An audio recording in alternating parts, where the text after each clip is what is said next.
Listen. On va parler on voit ton beau visage. Non. Ton joli minois. Non. Au secours. On va parler Navarro. Tu as envie d'un pain au chocolat? Quoi? Tu as envie d'un pain au chocolat? Elle est aléatoire.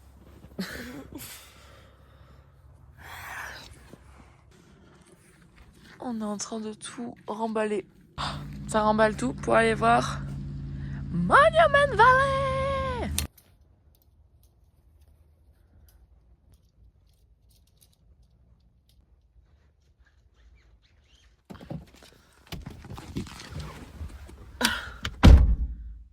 C'est le départ. Bye bye Du le Grand Grand Canyon. Canyon. Deuxième et dernier réveil au Grand Canyon. C'est l'heure de partir. Mais on va On va dans un endroit trop cool. Monument de Vallée. Yeah. On prend la route. On a 3 heures de route. On va au camping. Et ensuite, les choses sérieuses commencent. Je suis plus en place d'ailleurs. Je ne tiens plus en place. C'est parti.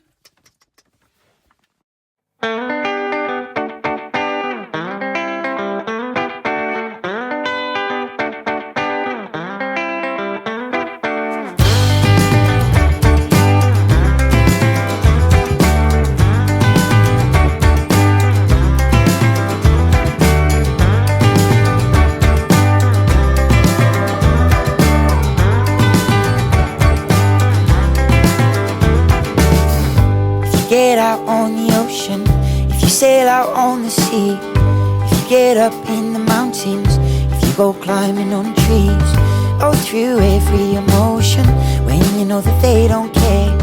Darling, that's when I'm with you. Oh, I'll go with you anywhere.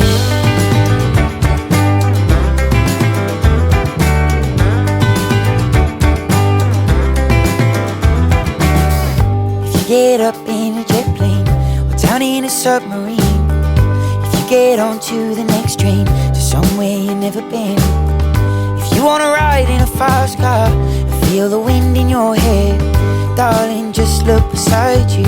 Oh, I'll go with you anywhere.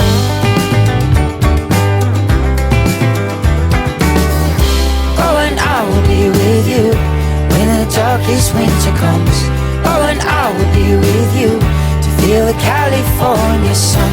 Oh, and I will be with you in the night time. Là, nous venons d'arriver à genre la State Line, c'est-à-dire que ici c'est l'Arizona et ici c'est l'Utah. C'est trop stylé! J'adore. If you get up in the hillside, if you ride out on the plains, if you go Bon, c'est quand même ouf parce que on est vraiment sur la State Line et en plus on a changé de fuseau horaire au moins 2-3 fois. Je trouve ça ouf, je trouve ça complètement crazy. J'ai tellement chaud, il fait chaud. C'est parti, maintenant on va au camping. Pour de bon. Je crois qu'il nous reste 10 minutes là. Il nous reste 10 minutes et on arrive au camping. silence too. Oh, I go anywhere with you.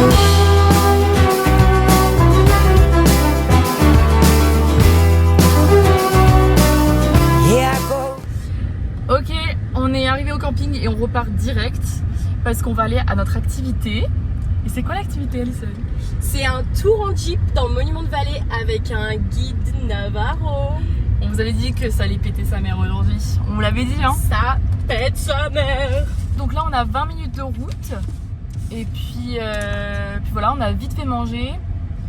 Et on y repart direct. On a pris quelques souvenirs. Et là, ça y est.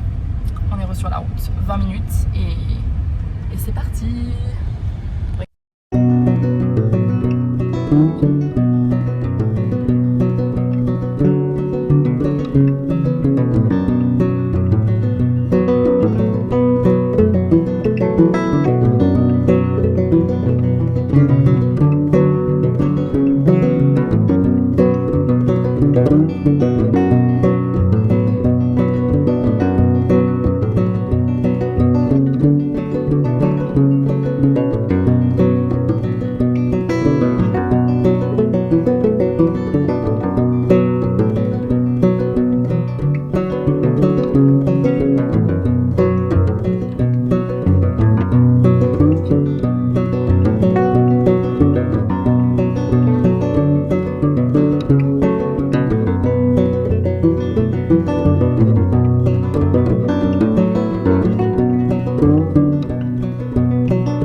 fait, on a dû monter une dune, les gars.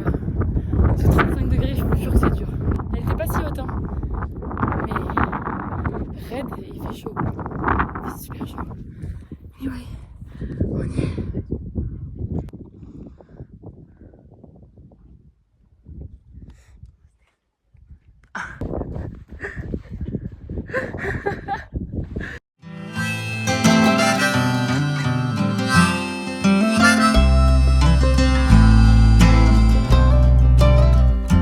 Kids are in town for a funeral,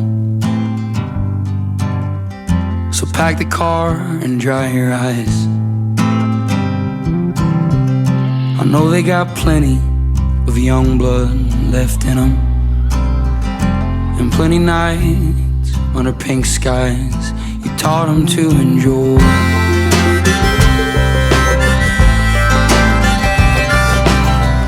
So clean the house, clear the drawers, mop the floors, and stand tall like no one's ever been here before or at all. And don't you mention all the inches that are scraped on the door frame. We all know. Bon, ben, on a terminé la visite guidée en Jeep avec une vraie Navarro qui s'appelait Sabrina. Elle était adorable. Moi j'ai trouvé qu'elle était trop mimi. Adorable. Et forcément, me connaissant, je suis obligée de le dire. Une putain de pilote aussi, surtout. Ah oui.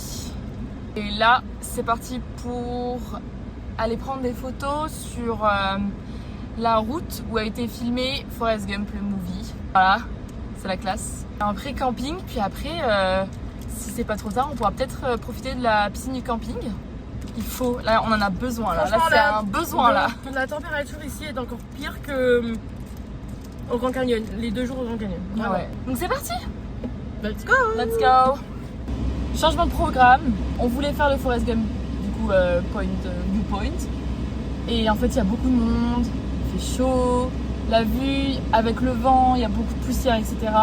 On se dit que demain à 7h, si on y vient demain matin, 7h, il n'y aura personne et la vue sera mieux. Avant de reprendre la route, il y aura moins de vent, moins de monde. Parce que mine de rien, du coup, il faut qu'on s'arrête, qu'on se mette sur le côté à chaque fois qu'il y a une voiture qui arrive et refaire la même chose tout le temps. Ça, en fait. puis en plus, du coup, il faut jongler avec les gens qui, pareil, se mettent Prennent du temps, etc. Se remettent au milieu de la route, se relèvent, se remettent. Donc demain matin, 7h. Là, à la place, on va aller profiter de la Piscine. C'est parti. Allez, let's go. Montage de tente aussi d'ailleurs. On n'oublie pas celui-là. Mais d'abord la piscine, s'il te plaît. Sur d'abord la piscine. Ah, yes. Piscine. Bis. Désolée, je suis en train de chercher l'adresse.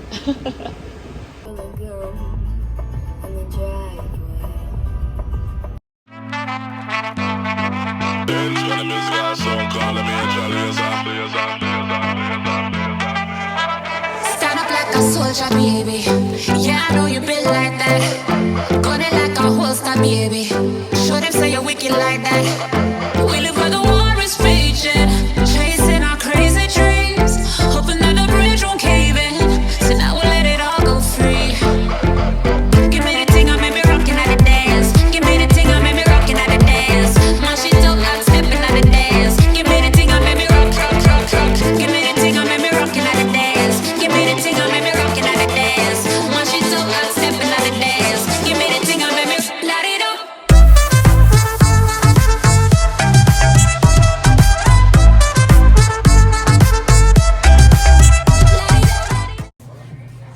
Après la piscine, ça revient faire un petit coup de restock.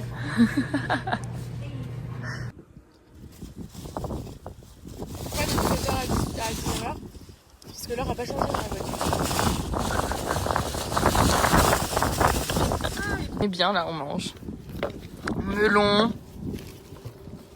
Red Bull. Ça fait pas les vacances. On a vraiment remarqué qu'on avait vraiment aucune heure pour manger. C'est-à-dire que tous les jours on mange à une heure différente et plus ça va, plus c'est tôt. Bientôt, on va faire le dîner à... Allez. Mais c'est parce que j'ai remarqué qu'on n'a pas mangé à midi aujourd'hui. Ah bon? On a mangé à 10h. On a fait qu'un sandwich en arrivant. En même temps, il était tellement souple. On a rien dit aujourd'hui. Allez, bonne app. Bon, je vais commencer à vous faire un petit tour du camping viteuf. Déjà, c'est un super bon camping parce que il y a une piscine, il y a des douches, elles sont gratuites. Il y a une laverie, il y a un store, il y a de quoi mettre du carburant pour la voiture. Donc franchement c'est pas mal. Donc on commence le petit tour du coup. Alors, la petite cabane que vous voyez là, c'est les chiottes. Je commence par les chiottes. Mais comme vous pouvez voir, on a une super belle vue pour aller chier. Et ça ça n'a pas de prix. Franchement c'est propre et tout hein, le camping hein. Donc voilà, nous on est situé juste là, la petite voiture verte là, avec le magnifique paysage, tout autour, c'est juste incroyable. Franchement on a grave de chance parce que c'était pas cher et tout, donc franchement grave bien. Et aux États-Unis ce qui est trop bien c'est que dans toutes les aires de camping, chaque place pour la tente, t'as automatiquement une table avec des bancs. Donc ça fait bien plaisir. On n'est pas trop mal. Hein. Voilà. Ici, là, c'est une randonnée pour pouvoir monter jusqu'à là et faire des belles photos. C'est sympa aussi. Peace ma gueule. Du coup, avec Alison, on a monté la tente. Très compliqué, parce qu'en fait, ici, c'est que du caillou. Donc pour foutre les crochets, on a un petit peu galéré. Vous allez d'ailleurs voir qu'il y en a un qui a subi. Alison, elle avait de la rage en elle. Elle l'a détruit. Pas me laisser abattre par des cailloux. Ah, en fait, si, mais. Faut pas le faire. Cailloux Navarro, donc ils ont le droit. Regardez-moi cette vue imprenable. On dort vraiment dans Monument Valley quoi. On est bien. Et puis moi c'est parti pour monter toute la vidéo que vous êtes en train de regarder. Et tu vas aussi t'allonger par terre. Oui parce que j'ai pas de matelas.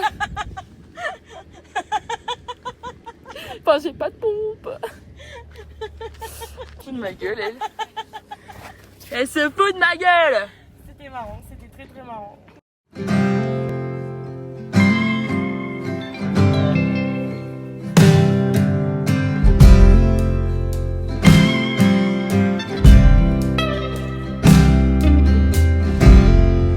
When your touch walks me home, when you taste this good, when the glitters is gold and it feels like it should.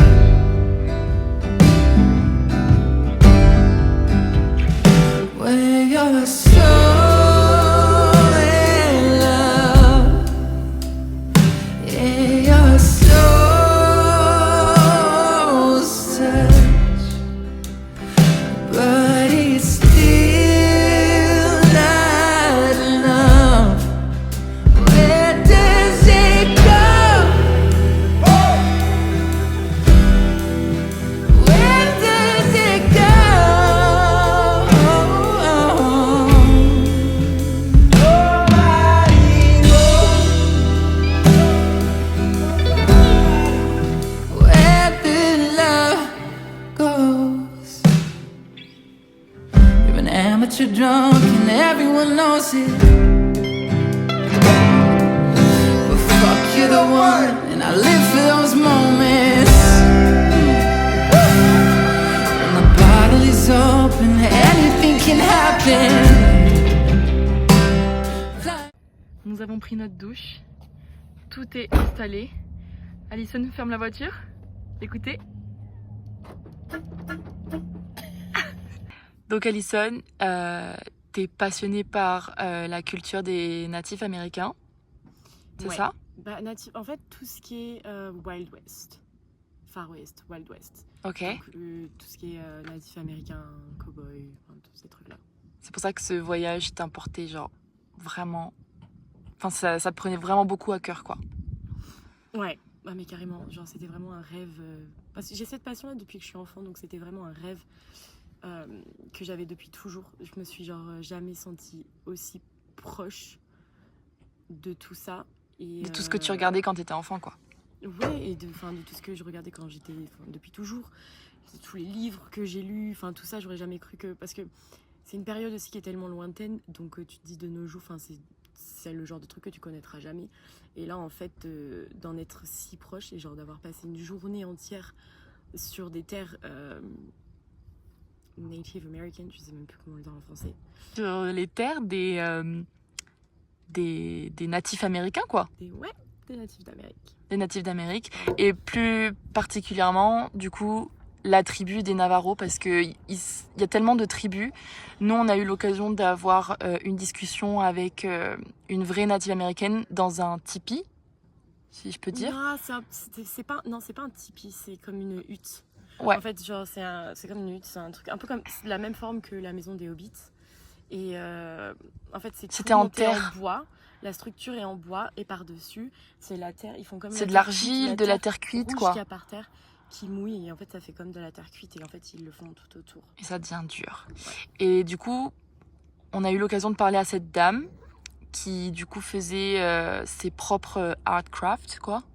Ouais, c'est une tisseuse en fait. C'était une tisseuse et elle nous a fait une démonstration de D'un début de toile. de comment ils font à partir du moment où ils prennent la laine des moutons jusqu'à tout, comment ils tissent la laine et comment ils en font genre les tapis, les couvertures, les vêtements, tout ça. Donc, Et on elle nous est- a fait une démonstration de ça. Elle nous a expliqué aussi par rapport au landau, si je puis dire, pour les bébés, les trucs, ce qu'ils utilisent pour les cérémonies de mariage. Et après, elle nous a parlé aussi beaucoup de leur façon de Lifestyle. penser et de voir les choses et la vie et de leur spiritualité. Ouais. Le ciel, la terre, tout ça. Ils ont aussi un rapport à la technologie et au réseau qui est complètement l'opposé de nous. Elle nous disait que elle, ça lui gâche elle veut pas de ça dans sa vie, quoi. Ça lui gâcherait sa vie. Pour les vrais de vrais, ouais, authentiques comme elles qui vivent toujours comme ça en plein milieu des réserves et qui vivent toujours par rapport à la culture ancienne. Du coup, maintenant on peut dire ancienne. À la culture ancienne qu'ils ont toujours eue, ouais, ils essayent le plus possible de pas tomber là-dedans. Et c'était super bien parce que, en fait, comme la structure était ronde, et en fait, on était tous en rond. Et c'est comme si elle nous a clairement raconté toute sa vie, du coup, comment elle faisait, etc. Et on était tous en rond, on était tous à l'écouter et hyper émerveillés, quoi. C'était hyper prenant. Et ouais. T'as pas eu des petites larmes aux yeux, des fois, quand elle parlait? Oh, si, j'ai pleuré même. Ouais. Je pense t'ai vu. que je reste quand même un petit peu assez douée pour le cacher, mais j'ai pleuré, ouais. J'ai Oui. pleuré. C'était sûr de toute façon. J'ai pleuré. Mais ouais, c'était génialissime, franchement. Et ouais, on a appris plein de choses. On a appris plein de choses. Et surtout pour toi qui as toujours été passionné par ça, d'entendre le récit d'une vraie native. J'en ai toujours rêvé, mais de l'entendre. En vraiment, réel. De l'entendre et de vraiment me sentir comme si je faisais partie du truc. Mais c'est dur, je sais même pas comment en parler ou comment expliquer ou genre comment mettre les mots dessus. Tout ce qui se passe à l'intérieur de moi. Je pense que la plupart des gens me prennent pour une tarée, mais j'ai l'habitude. Tu es une nerd. J'ai l'habitude. C'est vraiment la période de l'histoire et leur culture et tout ça dans laquelle je me suis moi toujours sentie le plus proche. C'est fou. C'est fou. Et dernière question, parmi tous les films que tu as regardés, est-ce que tu sais à peu près quels films ont été tournés là où on a regardé un peu quand on a fait notre Jeep Tour là? Dans la Monument de Vallée, Ouais. beaucoup de films de John Wayne. Et il y a aussi des films de Clint Eastwood, si je me trompe pas. il y a des passages. Mais après, il y a tellement d'autres films qui n'ont pas vraiment été complètement tournés là, mais où il y a des moments ou des passages où tu le vois. Mais la plupart, John Wayne, il y a énormément. C'est pour ça que au camping, John Wayne qui est, pardon, spécialisé en western. western. Ok. C'est pour ça que là, le théâtre du camping, il passe que des films de John Wayne. Et je sais pas si tu as vu aussi quand on s'est arrêté. Il y avait eu un dans point. le Monument des Vallées, dans le Monument de Vallée. Monument des Vallées, qu'est-ce que je dis ? Dans le Monument de Vallée, il y avait un point de vue aussi où il y avait là où il y avait le cheval. Et Je m'en tu souviens, pouvais ouais. faire la photo du, je sais plus le nom, comme John Wayne sur le cheval hein, dans un des films à ce point de vue-là. Je me suis vachement retenue. Je pensais que j'aurais pleuré plus que ça, mais je pense qu'il y avait quand même tellement d'émotions en même temps que bah du coup genre ça sortait même pas en fait tellement il y en avait. J'ai pleuré dans la hutte et j'ai pleuré quand la guide a chanté. Ça, c'était magnifique. Ça, c'était... franchement, ça m'a donné les frissons. C'était un truc de ouf. Oh et puis évidemment dans cet endroit qu'on a vu, j'ai trouvé un petit truc. Voilà. C'est des pierres qui taillent On a pour trouvé les ça. armes, pour manger, pour faire à manger. Et j'en ai trouvé un petit morceau qui est déjà tout taillé. Voilà. Alison est trop heureuse. Bon, bah écoutez, c'est la fin de cette troisième Ouais. journée. Je vous épargne le moment Wikipédia des Navarros. C'est la fin de cette troisième journée. On a été émerveillés du début à la fin. Et du coup, on va aller se reposer et on va se préparer pour du coup la quatrième journée qui va être tout aussi folle. Avec des activités de fou Vraiment. et des paysages magnifiques encore. Qui va être et bien chargé, elle va être bien chargée. Mais entre les paysages et les activités, ça va être encore... La seule chose qu'on peut vous dire pour le moment, c'est que du coup, vu qu'on n'a pas eu l'occasion de faire notre petite photo au Forest Gump Viewpoint, on va le faire demain matin, hyper tôt. On espère qu'il n'y aura pas beaucoup de gens et que la vue sera bien dégagée. Voilà. Donc on vous fait des bisous et on vous dit à demain. Bonne nuit. Merci d'avoir regardé.